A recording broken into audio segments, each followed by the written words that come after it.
on est avec Olivier Sarfati et on est sur le live class, donc c'est tout bon. On voit actuellement l'écran et l'exo 1 qui s'affiche Alors, directement je sur la vidéo. précise ce que je précisais la dernière fois sur Ecricom. Hein, je ne connais pas parfaitement le programme en voix techno. Donc, si jamais c'est imprécis, voilà, je m'en excuse par avance. Donc là, quand je vois, là, donc en termes de méthode, calculer la dérivée, donc là, on a la dérivée d'une fonction composée. Donc là, il fallait se servir du fait que donc, E de U', c'est U' de U.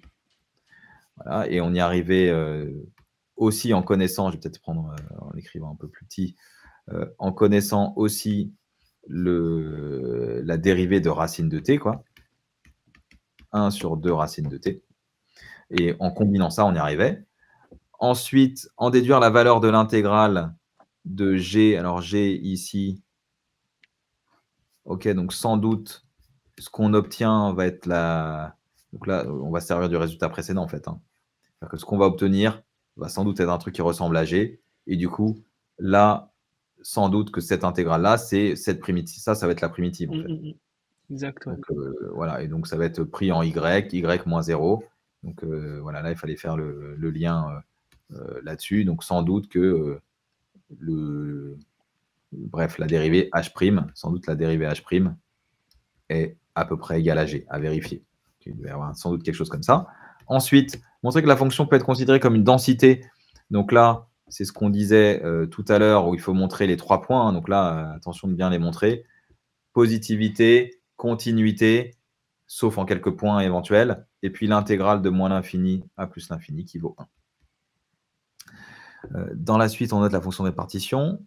OK, et donc on continue. Justifier que fx égale 1 si x positif. D'accord, donc là, il faut reprendre le calcul par rapport à ce qu'on avait fait sur la densité. Et ensuite, calculer fx pour lorsque x négatif. D'accord, donc là, ça veut dire du calcul de primitive.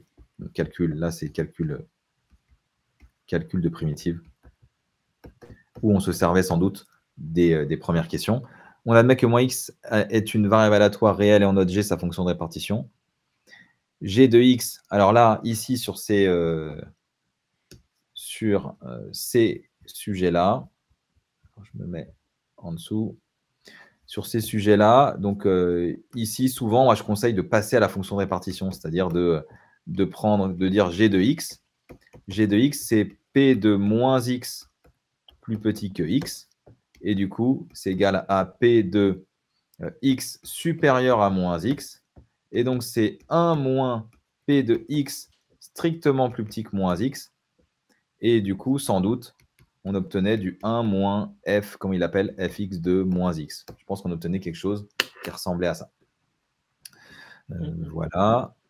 Ensuite, en déduire à la question 3 que moins x est une exponentielle.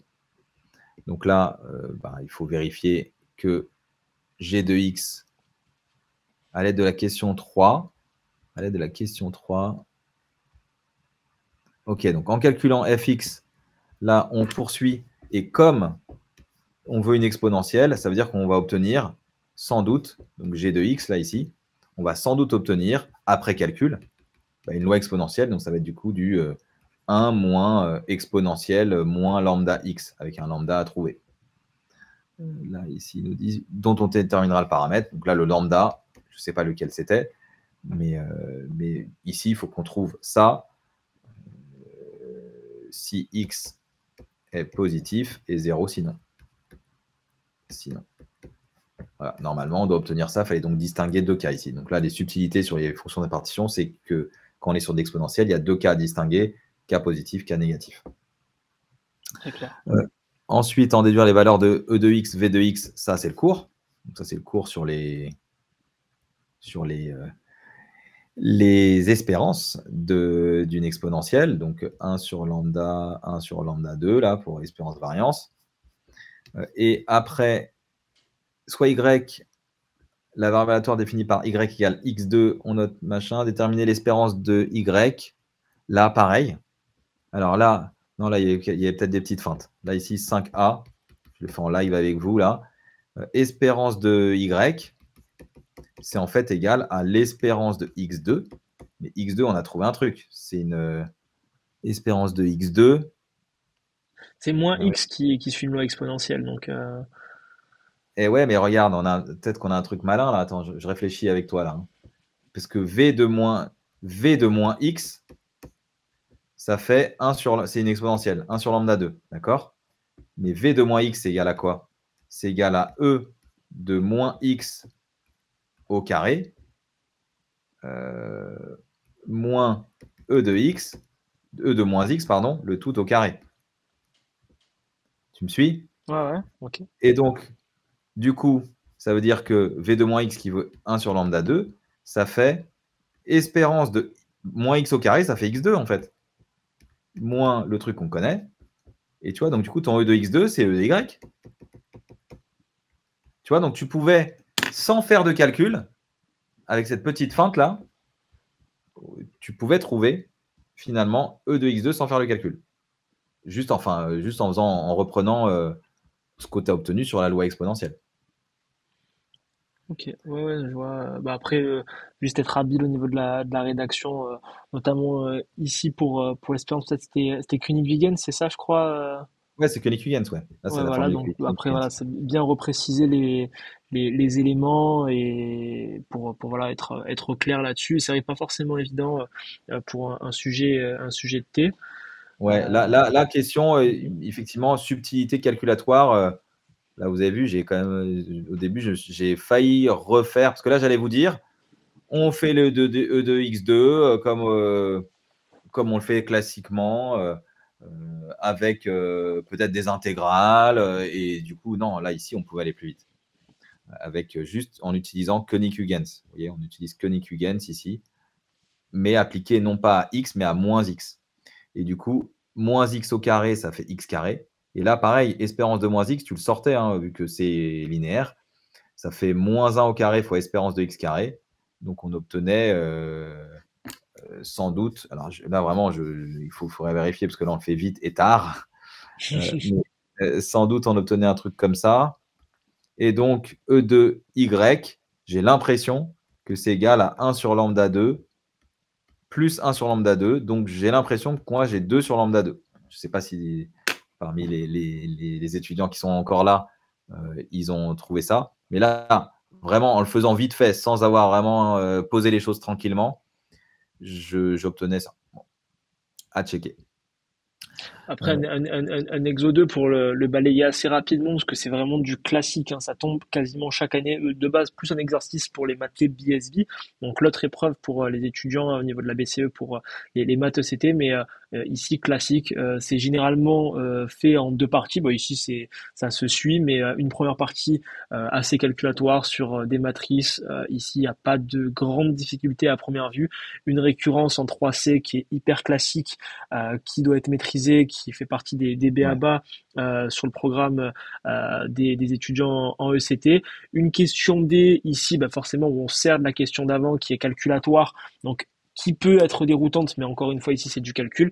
Et après, on part sur des arbres probabilistes hyper classiques, encore une fois, ici, sur la question 4.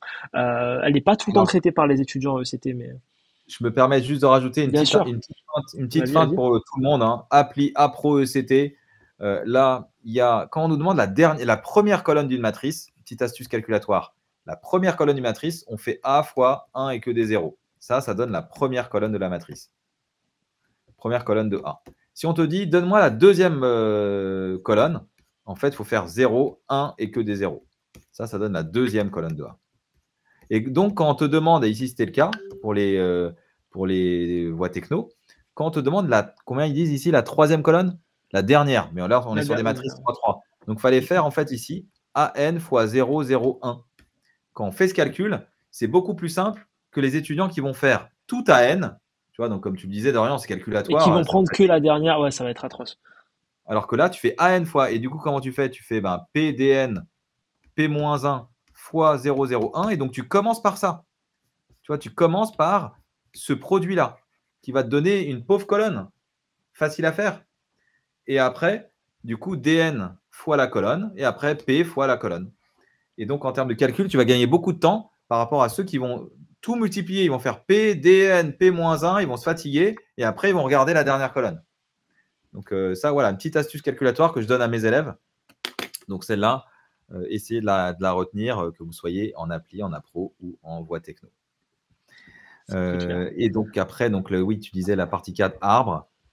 Donc, arbre, donc ça, c'est souvent, effectivement, le lien entre algèbre et probabilité derrière, où on va retrouver sans doute la matrice A pas loin, voilà, ici. Ah bah c'est ça, avec le Voilà, XN. c'est ça. Et là, on fait une récurrence, ils le disent. Donc là, ils sont sympas, ils vous guident. Donc là, il faut se laisser guider. On fait la récurrence proprement et on y arrive plutôt bien. Là, dn égale à ça. Il nous demande la limite. Donc là, ce qu'il faut voir, c'est que 1 sur 3 puissance n-1 tend vers 0 quand n tend vers l'infini.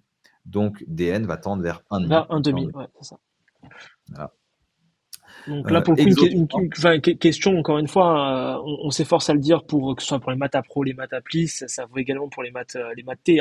Il faut absolument bien lire le sujet, même si là, pour les étudiants ECT, on se dit voilà, il y a de la complexité dans le sens où voilà, il y a du langage, il y a plusieurs éléments qui sont présents. On parle de XN, on parle de A, on parle de X1, etc. Je suis un peu perdu, mais en fait, il faut se raccrocher à des choses classiques. Et là, pour le coup, la question D, c'est une question qui a la portée vraiment de tout le monde ici. Donc, encore une fois, efforcez-vous de bien lire le sujet parce qu'on peut aller gratter des points. Je vois déjà beaucoup d'étudiants qui voient, je dirais, le début de la question 4 qui peut paraître très long à lire, etc. Et du coup, qui ont complètement passé cette question-là, alors qu'en réalité, non, on peut complètement aller questionner. Par exemple, la question A, la question 4A, la question 4D, elle est largement à la portée de tous. Si encore une fois, on lit bien, on prend le temps et on se pose. On passe à cet exo 3. Donc Là, je me ici, permets de proba rajouter discrète. Vas-y, un bien message de sûr. motivation pour les voies techno. Moi, à l'époque, je donnais, comme je le disais en préambule, j'ai donné des cours particuliers. Et donc, j'ai croisé plusieurs voies technologiques. Et souvent, j'observe que mentalement, ils fléchissent. C'est-à-dire qu'ils se disent, ouais, c'est pas fait pour moi. Pas du tout, en fait. Du coup, moi, je les reboostais. Et je pense à une élève qui a été, du coup, admise à l'ESSEC. Et en fait, ça se joue beaucoup au mental. Donc, Dorian, tu as raison d'insister. Il faut se battre. Il faut être des morts de faim. Là, il faut aller chercher les points, quoi. Et vous pouvez avoir une place dans les meilleures écoles. Donc, on a besoin de profils variés dans les écoles de commerce. C'est encore le directeur d'HEC qui disait, mais nous, on veut des ECT. Donc, allez-y, quoi. Il faut y croire jusqu'au bout. Et là, effectivement, on se battait. Parce que là, on a une relation de récurrence. Et donc là, ils nous disent en plus en déduire par récurrence. Donc moi, même si je n'ai pas fait tout ce qu'il y a avant, les 2 questions ici, je l'ai fait. En tout cas, je tente pour aller chercher les quelques points qui, peut-être sur un malentendu, me font avoir la barre d'être au-dessus de la barre d'admissibilité d'HEC. Mais c'est Donc vrai que vraiment, même par exemple ici, encore une fois, la récurrence, peut-être que oui, ça peut vous paraître complexe au niveau de l'hérédité, mais encore une fois ici, on essaye quand même de faire au moins l'initialisation. On montre quand même au correcteur que on a essayé, qu'on n'a pas juste complètement laissé tomber. Et une personne qui va faire l'initialisation versus une personne qui ne va pas traiter le sujet, enfin la question du coup, forcément, elle sera valorisée. Donc c'est encore une fois l'idée de se battre avec n'importe quelle question pour gratter 0,1, 0,05 qui peut derrière convertir avec une belle admissibilité dans une top école. voilà, donc vraiment chasser ce syndrome de l'imposteur. Non, on veut des ECT à HEC, SEC, ESCP. Donc, essayez d'y croire, c'est possible. Donc, vraiment, là, ça se joue beaucoup dans la tête pour le coup. Alors, exercice 3, là, on a quoi? On a des probas. Voilà, on termine par des probas. Avec là encore, ici, on a du x plus y égale 5. Combien y a-t-il de numéros pairs dans l'urne lorsque n égale 2n? Donc là, je pense sans doute, ça doit être sans doute le sujet, peut-être l'exo qui a le plus Ouais. posé problème. Parce que là, il faut quand même comprendre le protocole. À mon avis, pas simple. Sans doute, comme s'ils nous disent reconnaître les lois, ça doit être des lois usuelles. Donc, quand on regarde x la variable égale au résultat du numéro obtenu, tire au hasard une bille dans l'urne. Ok, donc là, ça sent la loi uniforme. Ça sent sans doute la loi uniforme, parce que je connais bien les protocoles. Loi uniforme, j'ai des boules de 1 à n, je tire, je fais un tirage et je regarde le numéro que j'obtiens. Ça, c'est la loi uniforme. Donc là, c'est sans doute, et x, donc c'est le numéro du résultat obtenu, et y, c'est quoi? Ils disent vaut 1 si ce numéro est impair et 0. Donc là, vu que y d'oméga, donc là, x, ça suit une loi uniforme, et y d'oméga, vu que c'est 0, 1, on sait d'office que ça suit une binomiale, une Bernoulli, pardon, Bernoulli, ouais. de paramètre P de Y égale 1. Donc, il faut calculer P de Y égale 1 et ça va nous donner le paramètre. Voilà. Et après, ici, il nous demandait des simulations de ces lois-là. Là, c'est une connaissance comme, un petit peu comme on m'a appelé tout à l'heure, rd.randint, où là, on voit qu'on est sur une uniforme et là, on voit qu'on est sur une Bernoulli uniforme. Donc là, ici, sans doute, Y suivait une Bernoulli de paramètre 1,5 quand je vois ici la chose. Et là, ils nous disent return. Là, ils voulaient quoi? Jeu 1n qui demande quoi là? Qui simule le nombre de points obtenus par le joueur à l'issue d'une partie du jeu. Donc, et comment il trouve des points lui? Donc, au 1. Donc, par exemple, le joueur tire la bille. Donc, c'est quoi ici? À la fin du jeu, le nombre de points du joueur vaut X plus Y. OK? Vu que c'est X plus Y, bah là, ici, je pense que ça devait être X plus Y. Return X plus Y, sans doute. Là. Voilà, moi, là, on va dire, mon intuition sur cette question. Ensuite, justifier que les variables X et Y sont indépendantes. Là, ici, est-ce qu'on a calculé, reconnaître en disant les lois des données qui vaut 1 à la fin du jeu.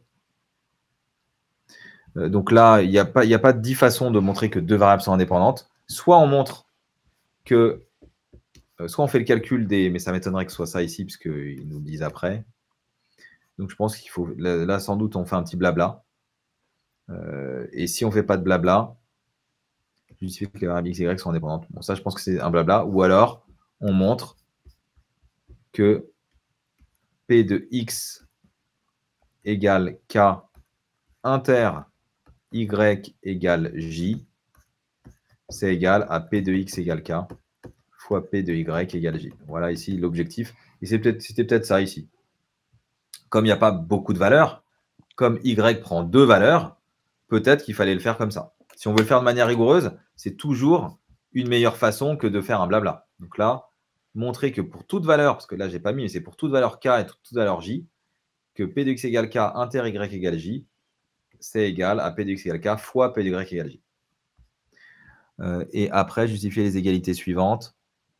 Quelles sont les valeurs prises? Donc là, après, c'est loi de la somme. Et on vérifie in fine que la somme fait 1. Vérifié par le calcul. Donc là, c'était du calcul. On ne pouvait pas dire c'est un système complet d'événements, donc ça vaut 1. Et ensuite, Dorian, là, on a du Python. C'est ça. Voilà, du Python. On définit le programme. Et qu'est-ce qu'ils nous disent après? Expliquer ce résultat. On exécute simulation 4 et Python renvoie 4,939. Donc, simulation 4, là, comme ça, spontanément, sans avoir trop vu le truc, je me dis que ils font peut-être, vu qu'ils font for k in range 1000, sans doute ils font une estimation avec une espèce de loi faible des grands nombres, où à l'arrivée, on obtient peut-être l'espérance de la variable. Et donc peut-être que on obtient E de x plus y. Là vraiment, comme je ne l'ai pas fait, c'est difficile de juger. Mais je pense que espérance de x plus y, sans doute, on obtient un truc pas loin de 4,939. Ce qui est ce qui est pas déconnant parce que, enfin, juste au-dessus, tu vois, en 6A, on nous demande de calculer e de x plus y. Donc, il y a peut-être une relation directe, en fait, entre le résultat qu'on a obtenu par le calcul et la simulation qui est faite sur le Python juste après. Ouais. Et donc, du coup, ça, je pense, mais une fois de plus, difficile sans l'avoir complètement fait, je pense que ça, sans doute, ça doit être espérance de x plus y, point d'interrogation. En tout cas, proche. Si vous obtenez que de x plus y, ça fait 5. Ah c'est ce que j'allais dire, c'est ça. Ouais. C'est proche. Ouais. Après, partie 2, seconde version. Là, on a une histoire de système complet d'événements avec la formule de proie totale. Il nous donne ici le résultat. Donc là, on pouvait calculer. Il nous le donne. Il nous donne aussi l'indication. Formule de proie totale.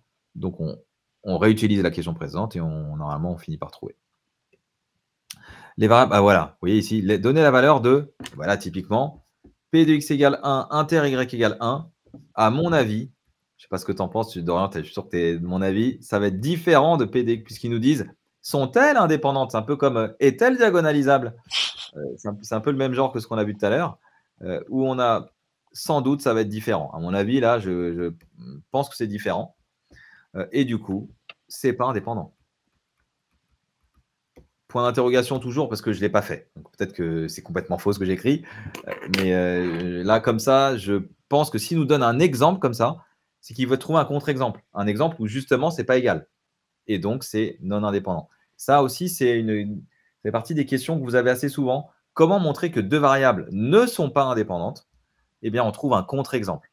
C'est-à-dire, on prend ici, par exemple, p de x égale 1, inter y égale 1, et on montre que c'est pas égal à p de x égale 1 fois p de y égale 1. Voilà. Alors, je regarde juste. Ici, souvent, c'est donner la valeur, c'est sans doute que ça doit valoir 0. C'est peut-être pas le cas ici, mais x égale au numéro égal au résultat du numéro obtenu et vaut 1 si ce numéro est impair. Ok, non, mais ça vaut 1 là. Si x vaut 1, donc 1 est impair, bah, du coup, si 1 est impair, forcément, y vaut 1. Donc, x égale 1, inter y égale 1. Alors, attends, non, je dis ça. Non, ça vaut p de y, ça vaut p de x égale 1, pardon. Ça vaut p de x égale 1, cet événement-là, sans doute. Puisque si x vaut 1, bah forcément y vaut 1. Donc, ce y égale 1 n'apporte pas grand-chose. Donc, ça doit sans doute valoir p de x égale 1. Et du coup, c'est pas égal à p de x égale 1 fois p de y égale 1, puisque ça voudrait dire que p de y égale 1 vaut 1. Bah non, ça vaut pas 1. Ça vaut, je sais pas, on l'a pas calculé, mais ça vaut pas 1. Donc là, bref, ça n'était pas indépendant. Et ensuite, il y avait un exercice 4, là, sur les suites. C'est ça, Suite, t'analyses.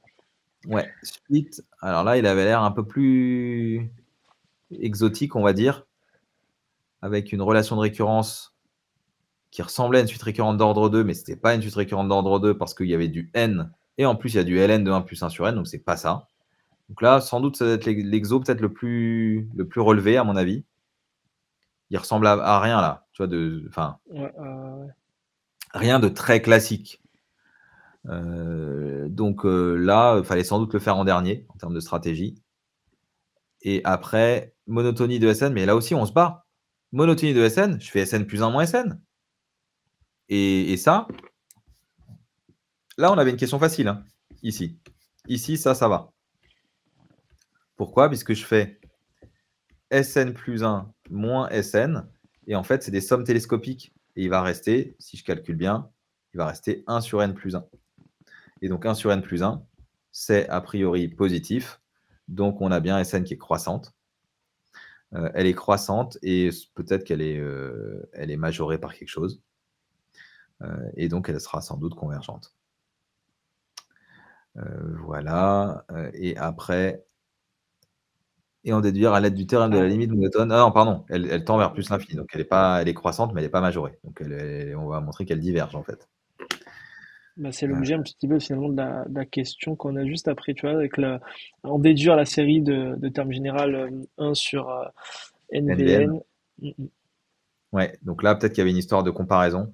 Peut-être qu'on a montré, il y avait peut-être une inégalité avant. Là, difficile à voir. Là, typiquement, pour moi, c'est l'exo sans doute le plus difficile. Là. Il faut se poser. 1 sur NVN, quel est le rapport? Je ne sais même pas ce que c'est VN. VN égale 1. VN, ça vérifie ça. P de VN égale N. Là, la question que je me pose, c'est quel est le rapport là entre SN et 1 sur NVN. Donc là, pour l'instant, je ne le vois pas. Pour l'instant, je ne vois pas le rapport entre cette montrer que S machin, déterminer la limite de S de N, montrer que Sn tend vers plus infini, en déduire. Ok, non, mais je peux voir, parce que là, il y a 1 sur NVN. Ok, je l'ai. 1 sur NVN. Il faut peut-être trouver le rapport entre 1 sur KVK, entre cette série-là et cette série-là. Donc peut-être qu'il y a une histoire de VK plus grand, plus petit que 1 quelque part. À voir où, mais il y a peut-être ici quelque chose. Vn, elle est comment? On nous dit si elle est croissante ou pas. Par récurrence, montrer la propriété.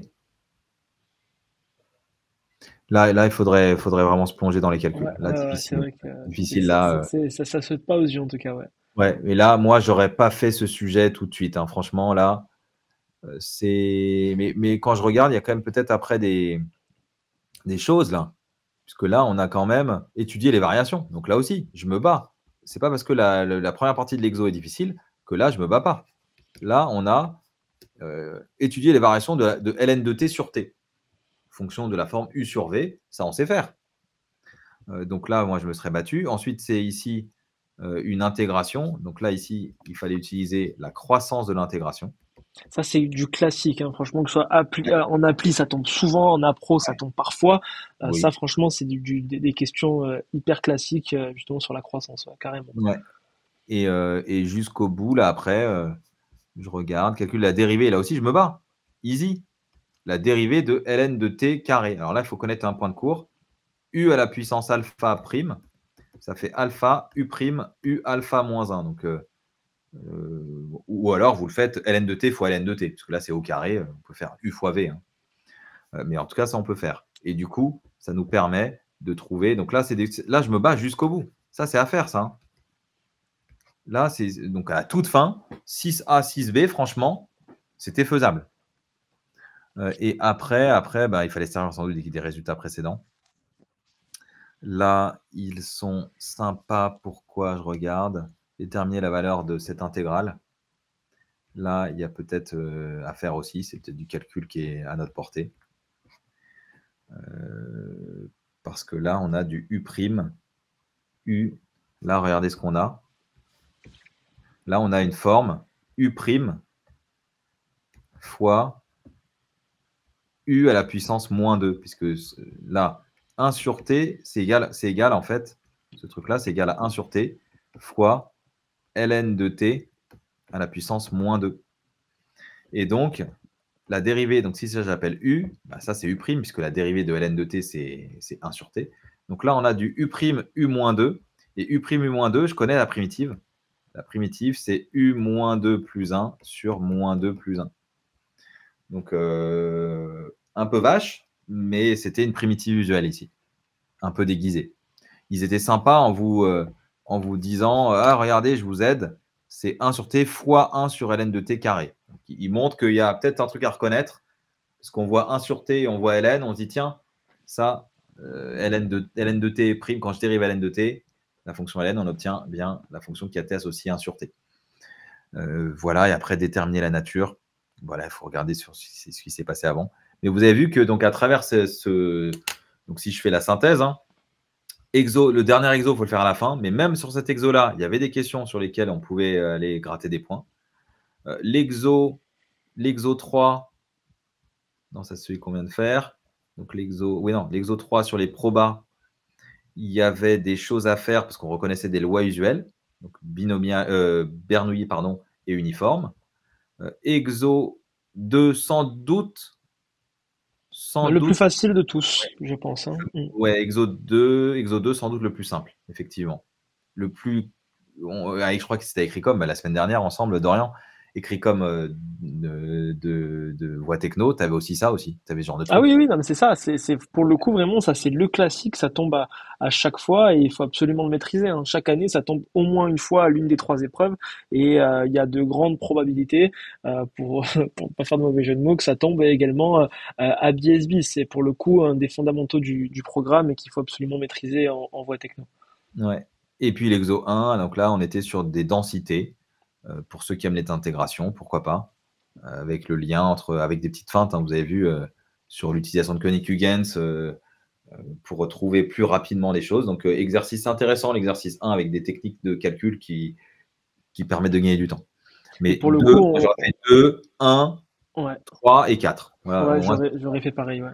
J'aurais fait pareil en fait quand on analyse en profondeur un petit peu ce sujet de maths TESCP, on voit que c'est quand même un sujet qui est quand même, je dirais, un peu référent pour des étudiants même en maths appli.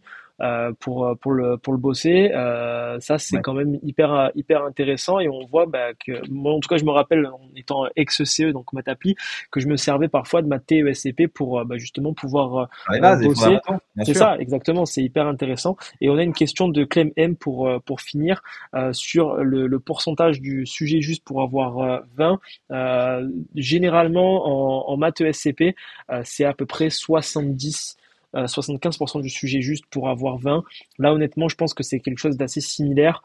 Peut-être plus 70% parce qu'il y a une dernière partie qui est quand même assez technique et où beaucoup d'étudiants, je pense que, enfin, vont clairement skipper cette partie-là. Donc, je pense qu'un bon 2 tiers, voire 70% du sujet pour avoir 20 clés même sur Ouais, cette là, épreuve je fais confiance ESCP. Dorian. Là, tu as plus l'expérience que moi sur C'est pour les ça que j'ai tests. pris le lead sur la réponse. Je t'ai pas posé la question. Non, bah c'est tout bon pour ça.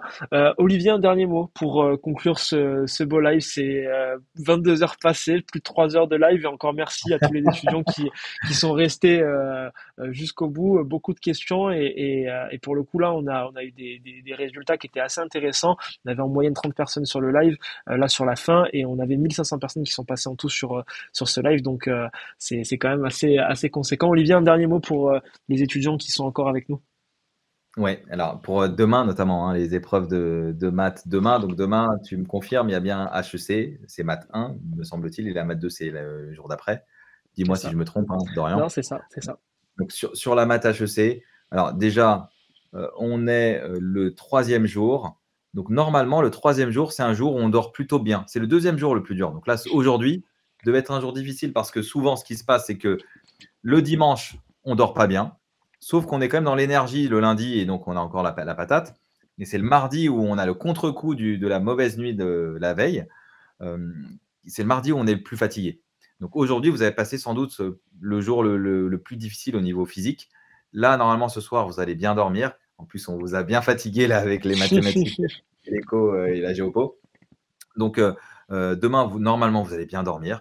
Et l'épreuve de maths d'HEC, comme le disait l'ancien directeur d'HEC, c'est souvent un chemin de croix. C'est-à-dire qu'ils font exprès de faire des choses difficiles pour voir comment vous réagissez face à la difficulté. Donc, il n'y a vraiment pas de panique à avoir parce que souvent, en faisant quelques questions, mais en les traitant bien, on a des bonnes notes. Donc là, vraiment, si c'est dur, prenez-le bien. C'est dur pour tout le monde. Donc là, après, il va falloir être agile. Donc faites parler votre agilité. J'arrive pas à faire cette question, c'est pas grave, je rebondis. Évidemment, essayez de faire un petit peu de survol au début, comme on l'a vu, en disant je vais essayer de me battre sur quoi. Alors souvent, le début est le plus simple, mais pas tout le temps. Il y a des années où c'est plus dur le début. Donc à vous de vous adapter, de faire votre stratégie, et puis après de rebondir. Parce que parfois, votre stratégie ne sera pas la bonne. Vous allez dire je vais faire la partie 2. Ben non, c'était dur en fait. L'an dernier, la maths 2 appli, par exemple, c'était la partie 3 où il fallait aller chercher les points. Alors que partie 1 et 2, c'était un casse-tête. Il y avait des notations complexes partout. Alors que partie 3, c'était des matrices et on pouvait vraiment aller se battre dessus. Donc soyez agile, positivez tout le temps, chassez les pensées négatives qui disent oh, de toute façon, j'ai pas ma place à HEC. Si, tout le monde peut avoir sa place à HEC. Il faut se battre, c'est auto-réalisateur. Plus vous serez positif et meilleure sera votre note. Je ne dis pas que vous allez tout savoir à HEC, ce serait mentir, mais enfin, la méthode Coué fonctionne en prépa. Les méthodes de visualisation où je chasse les pensées négatives et où je me bats jusqu'au bout, jusqu'à la dernière, vous avez vu, dernière ligne droite ici, on avait encore des questions qui étaient abordables. Donc vraiment, battez-vous jusqu'au bout, prenez du plaisir, vous avez de la chance. C'est vraiment, moi comme je dis souvent, ça fait 30 ans que je suis en prépa, j'aimerais bien être à votre place. Donc profitez de ces moments-là et je suis sûr que ça va bien se passer. Demain, on se retrouve sur le live pour le débrief avec Dorian. Merci Olivier, merci à tous, bon courage, belle nuit à tous et on se retrouve demain. Merci tout le monde. À bientôt.